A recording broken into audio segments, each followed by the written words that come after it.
Bienvenidos a la mejor asesoría educativa. En esta oportunidad desarrollaremos el tercer ejercicio del cálculo de la entropía. En particular aprenderemos a aplicar dos fórmulas fundamentales para el cálculo de la entropía. Ya lo verás durante el desarrollo de este ejercicio. Veamos el enunciado del día de hoy. Se introducen 60 kilogramos de hierro y 30 kilogramos de cobre, ambos a 90 grados centígrados, en un enorme lago que se encuentra a 16 grados centígrados. Posteriormente se establece el equilibrio térmico, claro, a través de una transferencia de calor. Hallar el cambio total, obsérvese el cambio total de la entropía. Recuerda que el cambio total es la variación de la entropía total. Cuando en un ejercicio te soliciten la variación de la entropía total, lo que te están solicitando es la variación de la entropía del universo. Y ya sabemos que la variación de la entropía del universo es igual a la variación de entropía del sistema más la variación de entropía del medio. Ya esto lo sabemos de videos anteriores. Muy bien, continuemos.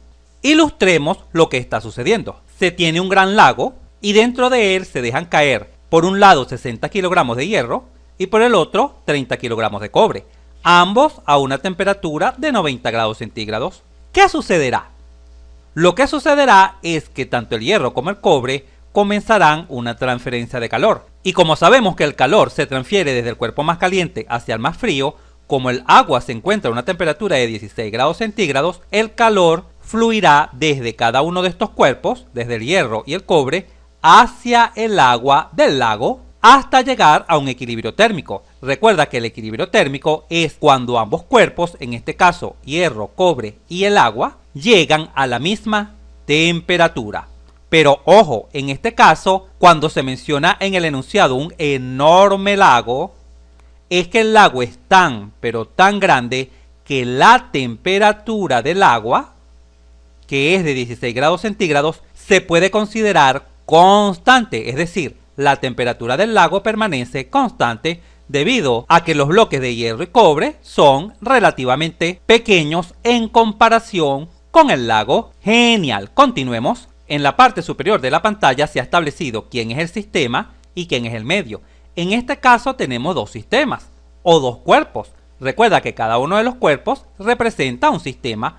Por un lado tenemos los 60 kilogramos de hierro y por el otro los 30 kilogramos de cobre. Sabemos que el calor específico del hierro, por supuesto en estado sólido, es de 450 Joule sobre kilogramos Kelvin, mientras que el calor específico del cobre, por supuesto también en estado sólido, es de 390 Joule sobre kilogramos Kelvin. Ahora bien, ¿quién es el medio? ¿Quién es el ambiente? Todo lo que rodea al hierro y al cobre. ¿Quién rodea al hierro y al cobre? Lo hemos destacado con puntos blancos. Toda el agua del lago, en este caso, representa el medio, el ambiente que rodea a nuestro sistema. Sistema que está compuesto, repito, por dos cuerpos. Y como sabemos que el universo es igual al sistema más el medio, siempre ha sido así, podemos dibujar lo siguiente.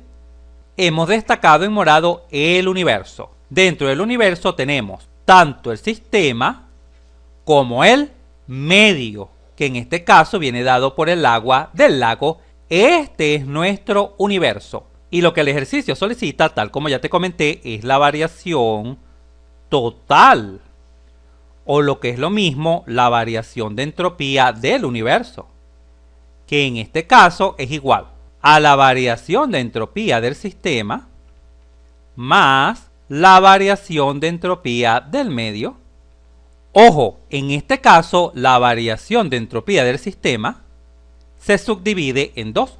La variación de entropía del sistema viene dado por la variación de entropía del hierro más la variación de entropía del cobre. La suma de estas dos variaciones de entropía es la variación de entropía del sistema. Ahora bien, en este momento todo se encuentra muy claro, pero la pregunta lógica es, ¿cómo se puede calcular entonces la variación de entropía del sistema?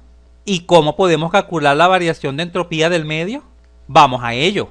En pantalla se encuentran destacadas las fórmulas de variación de entropía que hemos venido utilizando. Recuerda que cuando nuestra sustancia se encuentra en estado sólido o en estado líquido, con esta fórmula podemos calcular la variación de la entropía. Ya esto lo hemos manejado. Por otro lado, y acá viene algo nuevo, pon mucha pero mucha atención. Sabemos que cuando tenemos una mezcla, recuerda que la mezcla se presenta cuando existe un cambio de fase, bien de sólido a líquido, de líquido a vapor, o del estado gaseoso al líquido, o del estado líquido al sólido. Sabemos que la temperatura permanece constante y la variación de la entropía se calcula con esta fórmula. Simplemente el calor utilizado en el proceso de mezcla entre la temperatura. Pero acá viene lo nuevo. Cuando tenemos un cuerpo en un solo estado, es decir, no tenemos una mezcla, tenemos solamente sólido, o tenemos únicamente líquido, o quizás tenemos únicamente el estado gaseoso, y nuestro proceso es isotérmico, es decir, a temperatura constante, y también conocemos el calor transferido en dicho proceso isotérmico, entonces también podemos utilizar esta misma fórmula, calor entre temperatura.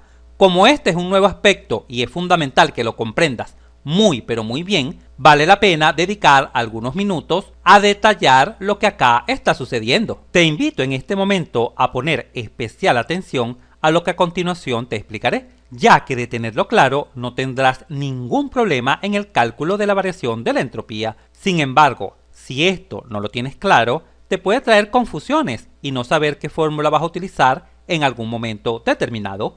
Muy bien, habíamos mencionado que cuando tenemos un proceso de mezcla, es decir, de cambio de fase, se utiliza esta fórmula. Pero que cuando también tenemos un cuerpo en un único estado, es decir, no en un proceso de mezcla, sino en un único estado, sólido, líquido o gaseoso, y se nos menciona que el proceso es isotérmico, es decir, a temperatura constante, también pudiéramos utilizar esta misma fórmula. Veamos esto un poco más de cerca.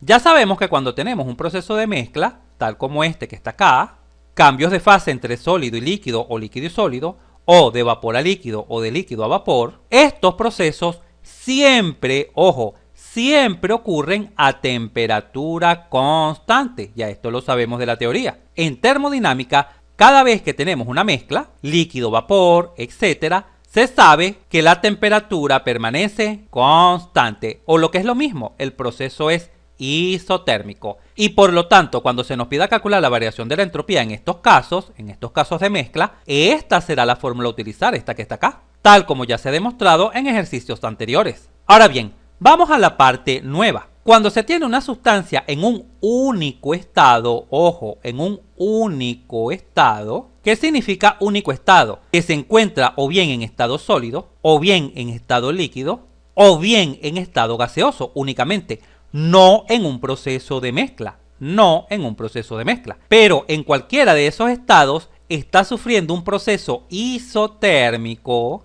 Recuerda que un proceso isotérmico es aquel donde la temperatura es constante. ¿Qué fórmula debemos utilizar para calcular la variación de la entropía? La siguiente. Atención. Si el cuerpo se encuentra en estado sólido o líquido, repito, en estado sólido o líquido, puedes utilizar esta fórmula para calcular la variación de la entropía.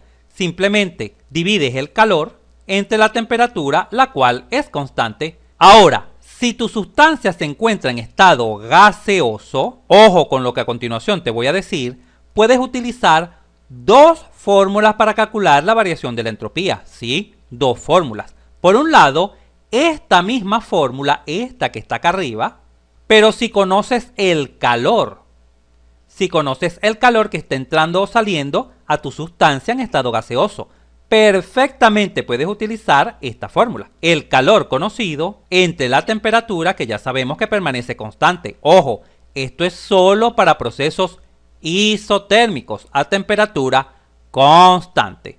Pero ¿qué sucede si tu sustancia se encuentra en estado gaseoso y no conoces el calor? No lo conoces. Por ejemplo, tienes un gas dentro de un cilindro pistón, el cual varía su volumen o varía su presión a temperatura constante. Entonces, ¿qué fórmula debes utilizar en esos casos? Esta fórmula que está acá, que ya la deducimos en videos anteriores. ¿Te has perdido del video donde deducimos todas las fórmulas del cálculo de la variación de la entropía? No te preocupes, acá en la Mejor Asesoría Educativa siempre te dejamos toda la mano entra acá en la esquina superior derecha de la pantalla y disfruta de una genial y corta videoclase donde te enterarás hoy mismo todas las fórmulas a utilizar en el cálculo de la variación de la entropía. Muy bien, retomemos. ¿Cuándo vamos a utilizar esta fórmula? Esta que está acá destacada en rojo, esta que está acá.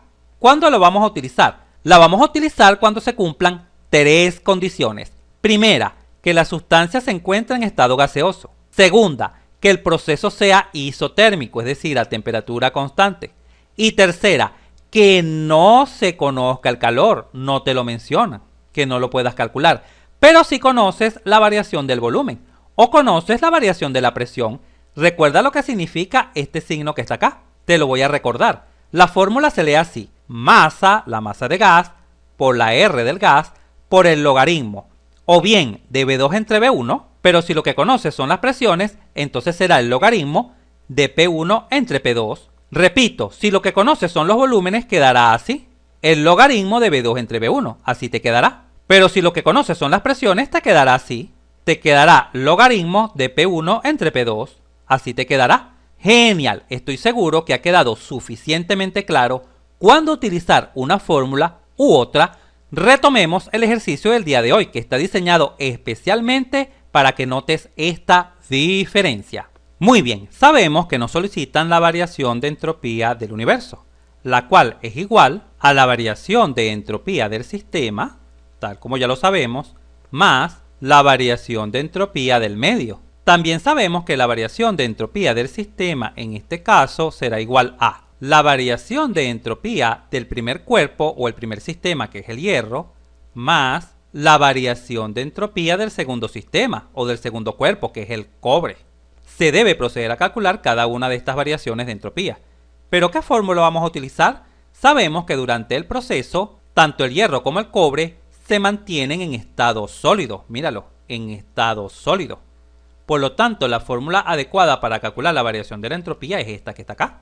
Esta fórmula que se visualiza acá, vamos a proceder a utilizarla. Comencemos con la variación de entropía del hierro. La variación de entropía del hierro será igual a la C del hierro. ¿Pero cuánto vale la C del hierro? Acá en la esquina superior izquierda de la pantalla la puedes visualizar. Vale 450 Joule sobre kilogramos Kelvin por M. ¿Quién es M? La masa de hierro. La masa de hierro son 60 kilogramos. Por el logaritmo, y ojo, mucha atención, cuidado acá. Siempre en todas las fórmulas de variación de la entropía, las temperaturas deben colocarse en unidades absolutas, siempre. ¿Y cómo lo logramos? Muy fácil. Si la temperatura se encuentra en grados centígrados, debe llevarse a grados Kelvin, sumando 273. Excelente. Por lo tanto, se tendrá lo siguiente. Atención. ¿Cuál es la temperatura final del hierro? Recuerda que como la masa de agua es muy grande, el agua es inmenso, el hierro tendrá como temperatura final la misma temperatura del agua, es decir, 16 grados centígrados. Alcanzará la misma temperatura en el equilibrio térmico. Repito, esto lo podemos asegurar porque la masa de agua es muy grande. Por lo tanto, la temperatura final del hierro serán 16 grados centígrados. Esta es la temperatura 2 o temperatura final, pero ojo, debemos llevarla a unidades absolutas, simplemente sumando 273 dividido entre la temperatura 1 o temperatura inicial. ¿Cuál era la temperatura inicial del hierro? 90 grados centígrados. Y por supuesto también debemos llevarlo a unidades absolutas, simplemente sumando 273. Al examinar las unidades caemos en la cuenta que kilogramo cancela con kilogramo. Por lo tanto, esta variación de la entropía quedará en Joule sobre Kelvin. Al efectuar esta operación en una calculadora, se obtiene que la variación de entropía del hierro es de aproximadamente menos 6155,36 Joule por Kelvin. ¿Tiene sentido que esta variación de entropía haya dado negativa? ¿Tiene sentido? Recuerda que cuando la variación de la entropía da negativa es porque la entropía ha disminuido. ¿Y tiene sentido que la entropía haya disminuido? Sí. Recuerda que la temperatura del hierro, ¿qué le sucedió a la temperatura del hierro? Disminuyó, se enfrió. Y ya sabemos que cuando la temperatura disminuye, también disminuye la entropía. Por lo tanto, tiene sentido que la variación de entropía haya dado negativa. Genial, continuemos. Ahora vamos a proceder a calcular la variación de entropía del cobre. La variación de entropía del cobre. Este será igual a... Se va a utilizar esta misma fórmula, porque el cobre también permanece en estado sólido. ¿Cuánto vale la C del cobre? Acá la puedes visualizar, en la esquina superior izquierda de la pantalla. Vale 390 Joule sobre kilogramos Kelvin. ¿Cuál es la masa del cobre? 30 kilogramos. Esta es la masa del cobre. Por el logaritmo, atención, mucha atención, ¿el logaritmo de quién? Veamos. ¿Cuál es la temperatura 2 o temperatura final del cobre? Bueno, la temperatura final del cobre también serán 16 grados centígrados. Porque tal como ya te expliqué, la temperatura de equilibrio es cuando el hierro y el cobre alcanzan la temperatura del lago debido a que la masa de agua es muy, pero muy grande. Y por supuesto, siempre debemos transformar estas unidades a unidades absolutas de temperatura, sumando 273, porque las mismas se encuentran en grados centígrados, divididos sobre la temperatura inicial. ¿Cuál era la temperatura inicial del cobre? También era de 90 grados centígrados. Vamos a transformarla a unidades absolutas. Al examinar las unidades, caemos en la cuenta que kilogramo cancela con kilogramos. Por lo tanto, la unidad quedaría en Joule por Kelvin. Al realizar esta operación en una calculadora, se obtiene que la variación de entropía del cobre es de aproximadamente menos 2667,32 Joule por Kelvin. Observa que la variación de entropía del cobre también ha dado negativa. Y ya sabemos por qué. Porque el cobre se ha enfriado y cuando la temperatura disminuye, la entropía también disminuye. Excelente. Vamos a guardar estos dos resultados y abrir un poco más de espacio en la pizarra para continuar trabajando. Muy bien, los he ubicado en este espacio porque los vamos a utilizar en breve. ¿Qué podemos hacer con estos dos cálculos? Obtener la variación de entropía del sistema, que es la suma de la variación de entropía del hierro más del cobre. ¿Cuánto dio la variación de entropía del hierro? Menos 6155,36. Menos 2667,32. Por supuesto, todo esto en Joule por Kelvin. Al realizar esta sencilla operación, se obtiene que la variación de entropía del sistema es igual a menos 8822,68 Joule por Kelvin. Excelente. Ya podemos borrar estos dos resultados. Muy bien. Una vez que hemos obtenido la variación de entropía del sistema, vamos a guardarla también por acá, lo único que falta es calcular la variación de entropía del medio, ¿correcto? Es decir, del agua del lago. Vamos a colocar este resultado por acá. ¿Cómo podemos calcular la variación de entropía del medio? ¿Qué le está sucediendo al medio? Ya mencionamos que como la masa de agua es muy grande, durante el proceso se mantiene una temperatura de 16 grados centígrados, ¿correcto? Es decir, la temperatura permanece constante. Por lo tanto, como la temperatura permanece constante, la temperatura no varía debido a su gran tamaño, entonces, para calcular la variación de entropía del medio, que en este caso es igual a la variación de entropía del lago, ¿qué fórmula podemos utilizar? Esta fórmula que está acá, muy bien. ¿Por qué? Porque en este caso nuestra sustancia, que es el agua, se encuentra en estado líquido, pero permanece a temperatura constante. Por lo tanto, es válida utilizar esta fórmula, el calor entre la temperatura. Vamos a colocarla, el calor recibido por el lago dividido entre la temperatura a la cual permanece el lago. Por supuesto, ojo, siempre esta temperatura en unidades absolutas. Es decir, debemos transformar estos 16 grados centígrados a Kelvin, simplemente sumando 273.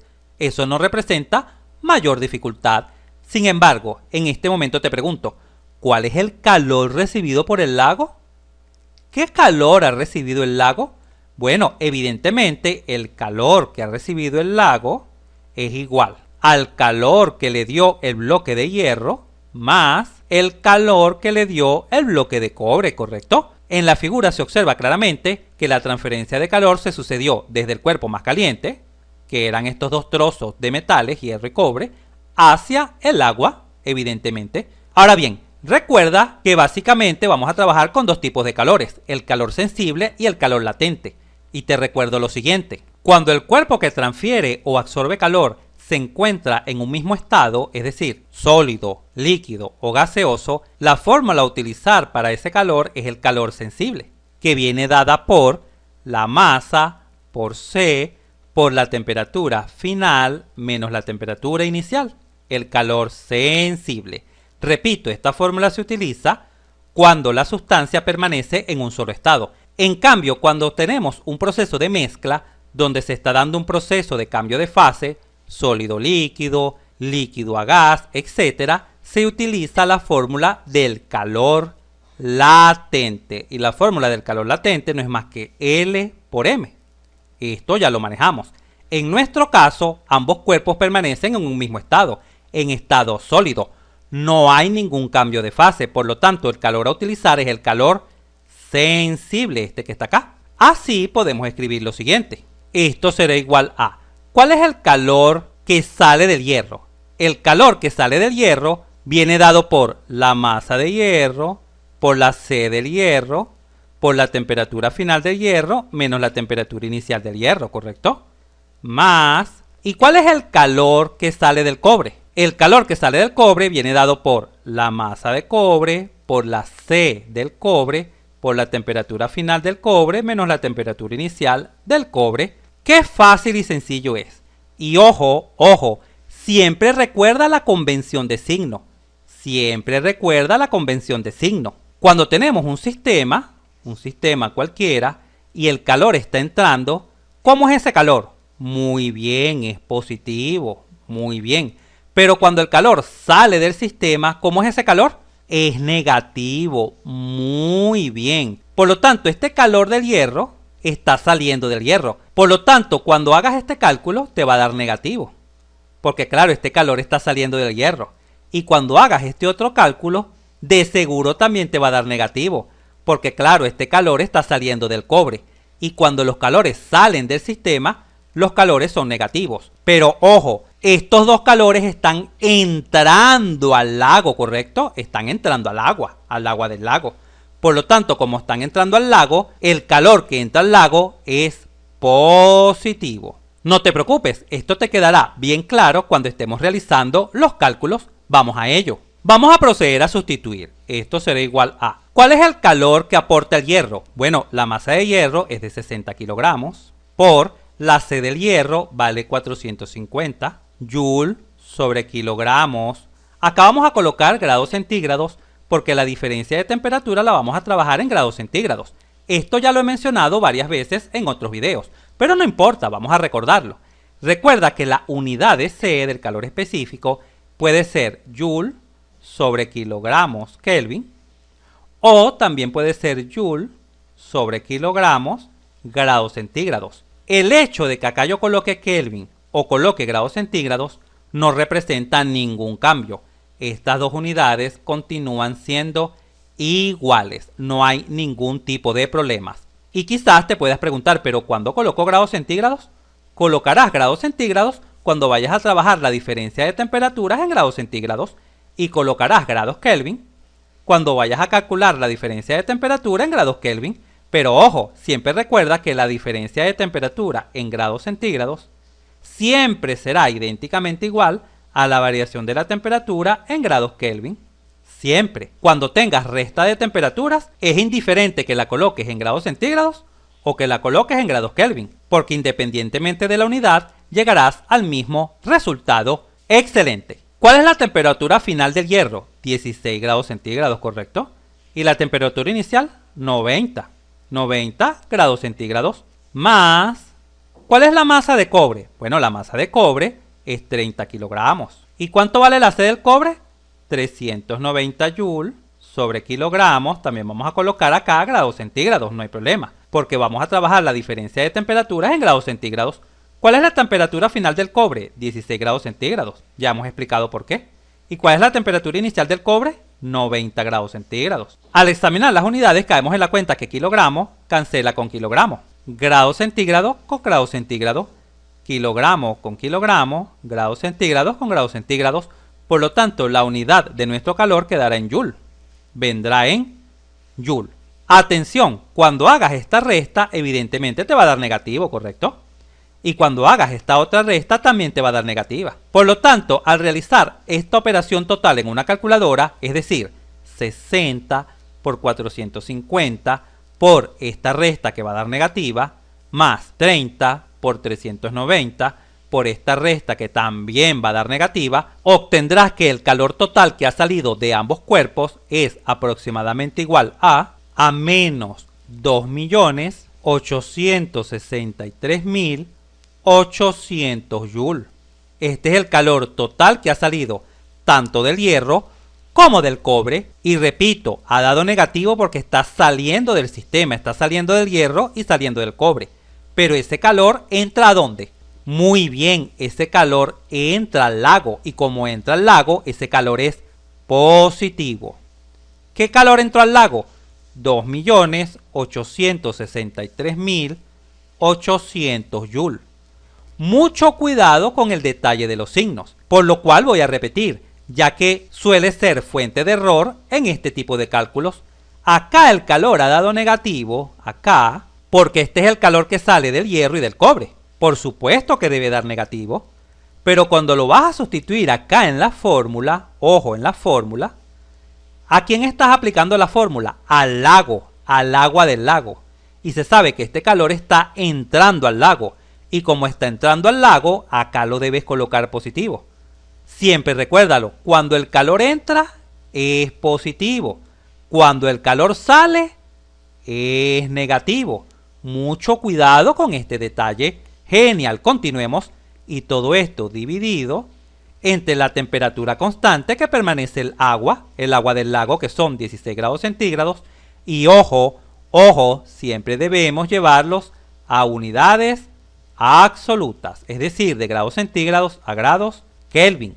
Al realizar esta sencilla operación se obtiene que la variación de entropía del lago, o lo que es lo mismo la variación de entropía del medio, es aproximadamente igual a más 9.909,34 joules por Kelvin. Nótese que la variación de entropía del lago ha dado positiva. ¿Tiene sentido que dé positiva? Sí, porque cuando un cuerpo entra calor y al lago entró el calor que salió del hierro y el cobre, inmediatamente podemos saber que la entropía aumenta.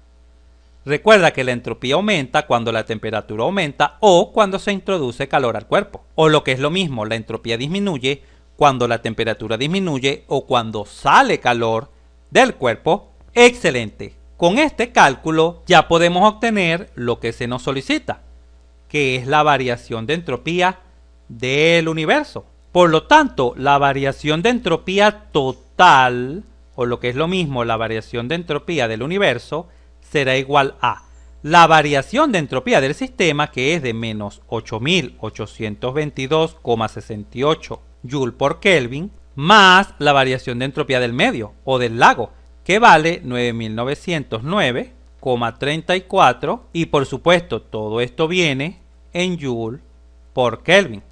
Al realizar esta sencilla operación, se obtiene que la variación de entropía del universo es igual a más 1086,67 joule por Kelvin. Esta es la variación de entropía total o del universo.